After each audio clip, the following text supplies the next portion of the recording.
ओम नमः शिवाय। आज हम पहले शिव सूत्र की पहली पंक्ति चैतन्यम आत्मा के अर्थ को समझेंगे। चैतन्यम आत्मा का अर्थ है कि आत्मा ही चेतना है। शिव सूत्र की यह पहली पंक्ति गहन आध्यात्मिक सत्य को प्रकट करती है। चैतन्यम आत्मा का शाब्दिक अर्थ है कि हमारी आत्मा शुद्ध चेतना है। यह सूत्र मानव जीवन के सभी पहलुओं पर प्रकाश डालता है और बताता है कि आत्मा, जो हमारी सच्ची पहचान है, चेतना के अतिरिक्त कुछ नहीं है। इसे समझने और आत्मसात करने के लिए हमें चेतना और आत्मा के बीच गहराई से संबंध स्थापित करना पड़ेगा। पहले चेतना का अर्थ समझते हैं। तो चेतना का मतलब है वो शक्ति जो हमें अनुभव करने, समझने, सोचने और महसूस करने की क्षमता देती है। यह किसी भी जीवित प्राणी का वो पहलू है जो उसे जड़ यानी कि निर्जीव वस्तुओं से अलग करता है। यह केवल विचार या मन तक सीमित नहीं है। यह व्यापक, सार्वभौमिक और अनंत है। इसका अर्थ है कि यह किसी स्थान, समय या सीमा से बंधा नहीं है। यह सब जगह फैला है। यह सभी पर लागू होता है, चाहे वह व्यक्ति, समाज या सृष्टि का कोई भी हिस्सा हो। यह किसी धर्म, जाति और सीमाओं में नहीं बंधा। चेतना सतत प्रवाहमान है और प्रत्येक अनुभव में विद्यमान है। शिव सूत्र के संदर्भ में चेतना केवल मानसिक क्रियाओं या विचारों तक सीमित नहीं है, बल्कि यह स्वयं अस्तित्व की जड़ है। यह सबके पीछे की मूल ऊर्जा है। वह ऊर्जा जो हर चीज के पीछे काम करती है और हर किसी में समान रूप से मौजूद है। अब हम आत्मा के अर्थ को समझते हैं। आत्मा, जिसे अक्सर स्वयं कहा जाता है, यह हमारी सच्ची पहचान है। यह शाश्वत, अजर, अमर और अपरिवर्तनीय है। अब इसी बात को थोड़ा सा गहराई से समझते हैं। आत्मा हमारी चेतना का वो हिस्सा है जो भौतिक शरीर और मन से परे है। यह न केवल हमारी आंतरिक पहचान है, बल्कि वह दिव्यता भी है जो हर जीव में विद्यमान है। अब आत्मा को स्वयं क्यों कहा जाता है? स्वयं इसका समानार्थी है। स्वयं का अर्थ होता है सच्चा स्वरूप, जिसे बाहरी दुनिया के दिखावे से भ्रमित नहीं किया जा सकता। अब हम आत्मा की विशेषताओं के बारे में बात करते हैं। जैसे कि मैंने पहले कहा कि आत्मा शाश्वत, अजर, अमर और अपरिवर्तनीय है। शाश्वत का अर्थ हुआ कि आत्मा का कोई आरंभ या अंत नहीं है। यह सृष्टि के बनने और मिटने से परे है। गीता में भी कहा गया है, न जायते म्रियते वा कदाचित। आत्मा का कभी जन्म या मृत्यु नहीं होता। यह अजर अमर है। आत्मा कभी वृद्ध नहीं होती, न ही इसका नाश होता है। अपरिवर्तनीय अर्थात यह समय, परिस्थितियों या घटनाओं से प्रभावित नहीं होती। यह हमेशा अपनी मूल अवस्था में ही रहती है। यह आत्मा अद्वितीय है।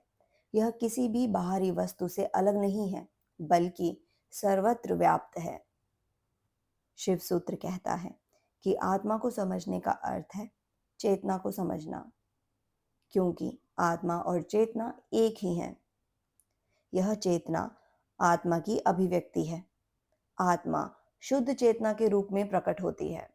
जब हम चेतना को सीमित मानने लगते हैं, जैसे केवल विचार, भावना या बाहरी अनुभवों तक इसे सीमित कर देते हैं, तो हम भ्रमित हो जाते हैं और अपनी सच्ची पहचान को भूल जाते हैं। यह सूत्र अद्वैत दर्शन पर आधारित है।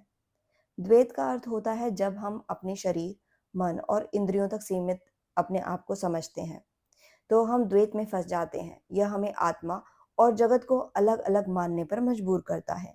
जबकि अद्वैत चैतन्यम आत्मा के सिद्धांत के अनुसार आत्मा और ब्रह्मांडीय चेतना यानी कि परमात्मा अलग नहीं है। और हमारी आध्यात्मिक यात्रा का जो उद्देश्य है, वो इसी अद्वैत स्थिति को पहचानना है। मानव जीवन की 3 प्रमुख अवस्थाएं होती हैं: जागृत अवस्था, स्वप्न अवस्था और सुषुप्ति अवस्था। जागृत अवस्था, इसमें चेतना बाहरी दुनिया में संलग्न रहती है। हम शरीर और मन के अनुभवों को वास्तविक मानते हैं। इस अवस्था में स्वप्न अवस्था, इसमें चेतना भीतर के विचारों और कल्पनाओं में व्यस्त रहती है। फिर आती है सुषुप्ति अवस्था, इसमें चेतना शांति की अवस्था में होती है, लेकिन यह सक्रिय रूप से प्रकट नहीं होती। इन तीनों अवस्थाओं के बीच में कुछ क्षण ऐसे मिलते हैं जहां हम न जाग रहे हैं, न सो रहे हैं, न स्वप्न देख रहे हैं, न नींद में हैं। क्षण भर के लिए ऐसी जो स्थिति होती है उसी को तुरिया अवस्था कहते हैं। वही शिव अवस्था भी है।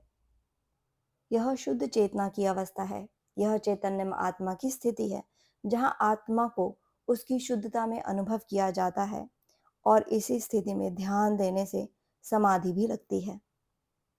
हमारी सबसे बड़ी समस्या ये है कि हम अपनी आत्मा को भूलकर बाहरी दुनिया के साथ अपनी पहचान बना लेते हैं। हम अपने शरीर, विचारों और इन भावनाओं के साथ इतना जुड़ जाते हैं कि हम अपनी चेतना को अनदेखा कर देते हैं। लेकिन चैतन्य महात्मा का यह सूत्र हमें याद दिलाता है कि हमारी सच्ची पहचान शरीर या मन नहीं, बल्कि शुद्ध चेतना है जो सब कुछ अनुभव करती है।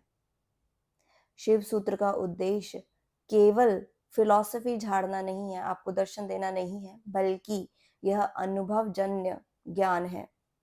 चैतन्य महात्मा सूत्र को समझने के लिए साधना की आवश्यकता होती है।